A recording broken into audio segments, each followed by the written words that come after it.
Hello, എല്ലാവരും സുഖമായിട്ടിരിക്കണമെന്ന് വിശ്വസിക്കുന്നു കേട്ടോ.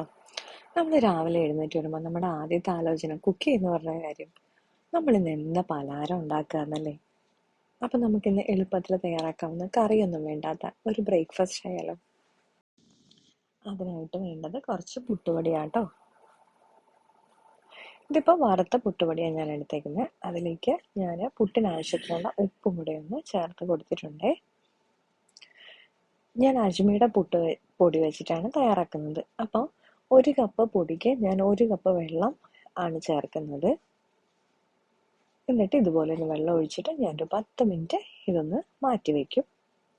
അതിനുശേഷം വേണ്ടത് ഒരു ക്യാരറ്റാണ്. നമ്മൾ എത്രയാണോ പുട്ട് എടുക്കുന്നത് അതനുസരിച്ചിട്ട് ക്യാരറ്റിൻ്റെ അളവ് കൂട്ടുകയോ കുറയ്ക്കുകയോ ഒക്കെ ചെയ്യാം കേട്ടോ. ഇപ്പോൾ ഒരു 10 മിനിറ്റ് ആയപ്പോൾ നമ്മുടെ പുട്ടിൻ്റെ പൊടിയൊക്കെ നല്ല സെറ്റായിട്ട് വന്നിട്ടുണ്ടേ. ഞാനൊരു നുള്ളു ഉപ്പും കൂടി ആട്ടോ ചേർത്ത് കൊടുത്തത്.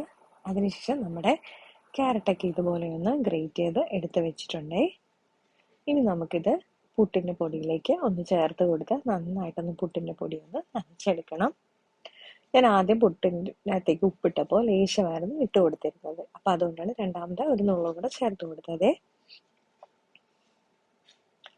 ക്യാരറ്റ് നമ്മുടെ ഹെൽത്തിന് വളരെയധികം യൂസ്ഫുൾ ആയിട്ടുള്ള ഒരു ഐറ്റമാണ്. ക്യാരറ്റും അതെ, ബീട്രൂട്ടും അതെ കേട്ടോ. ഇനി നമുക്ക് നോർമലി നമ്മൾ പുട്ടിന് നനയ്ക്കുന്ന പോലെ നമ്മുടെ പൊടി ഒന്ന് നന്നായിട്ടൊന്ന് നനച്ചെടുക്കാം. കട്ടയൊന്നും ഇല്ലാതെ തന്നെ കിട്ടും കേട്ടോ. നല്ല സോഫ്റ്റ് ആയിട്ടുള്ള പുട്ടായിട്ട് കിട്ടും. ഈ സമയത്ത് നമുക്ക് താല്പര്യം ഉണ്ടെന്നുണ്ടെങ്കിൽ ലേശം പഞ്ചസാരകളെ ചേർത്ത് കൊടുക്കേണ്ടവർക്ക് അതും കൂടി ചേർത്ത് കൊടുക്കാം കേട്ടോ. ഞാനിപ്പോൾ ഇങ്ങനെയാണ് തയ്യാറാക്കുന്നത്. ഇപ്പം നമ്മുടെ പുട്ടിൻ്റെ പൊടിയൊക്കെ ഞാൻ നന്നായിട്ടൊന്ന് നനച്ചെടുത്തിട്ടുണ്ട്. നമ്മളിങ്ങനെ പിടിക്കുന്ന സമയത്ത് ഇതിങ്ങനെ ഉതിർന്ന് കിട്ടണം. അതാണ് നമ്മുടെ പുട്ടുപൊടിയുടെ ഒരു കണക്കായിട്ട് വരുന്നത്. ഇനി നമുക്കിത് നമ്മുടെ പുട്ടുകുറ്റിയിലേക്ക് നിറച്ച് കൊടുക്കാം. ആദ്യം തേങ്ങയിട്ട് കൊടുക്കാം. ചില്ലിടാൻ മറന്നു പോരുത് കേട്ടോ. അതിനുശേഷം നമ്മുടെ പുട്ടുപൊടിയൊക്കെ നിറച്ച് കൊടുക്കാം. ഇടയ്ക്കിടയ്ക്ക് തേങ്ങയിട്ട് കൊടുക്കണമെന്നുണ്ടെങ്കിൽ അങ്ങനെ കൊടുക്കാം. അല്ലെന്നുണ്ടെങ്കിൽ ഫുള്ളായിട്ട് നിറച്ചിട്ട് ലാസ്റ്റിലെ തേങ്ങയിട്ട് കൊടുത്താൽ മതി.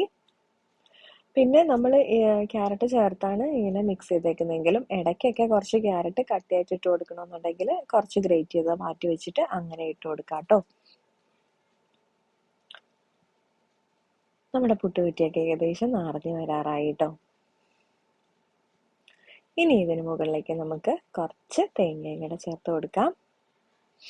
അതിനുശേഷം അടച്ച് നന്നായിട്ടൊന്ന് ആവി കയറ്റിയെടുക്കാം. നമ്മുടെ നോർമൽ അരിപ്പുട്ട് ആവി കയറുന്ന സമയം മാത്രം മതി കേട്ടോ.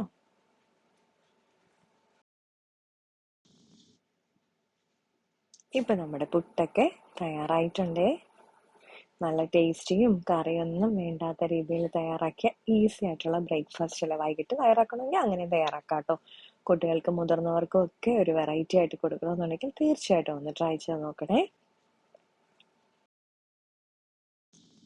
അപ്പം നമ്മുടെ ഇന്നത്തെ വീഡിയോ ഇഷ്ടപ്പെട്ടിട്ടുണ്ടെങ്കിൽ തീർച്ചയായിട്ടും ലൈക്ക് ചെയ്യാനും ഷെയർ ചെയ്യാനും കമൻറ്റ് ചെയ്യാനും സബ്സ്ക്രൈബ് ചെയ്യാനും മറക്കല്ലേ. വീണ്ടും അടുത്ത വീഡിയോ ആയിട്ട് കാണാം കേട്ടോ.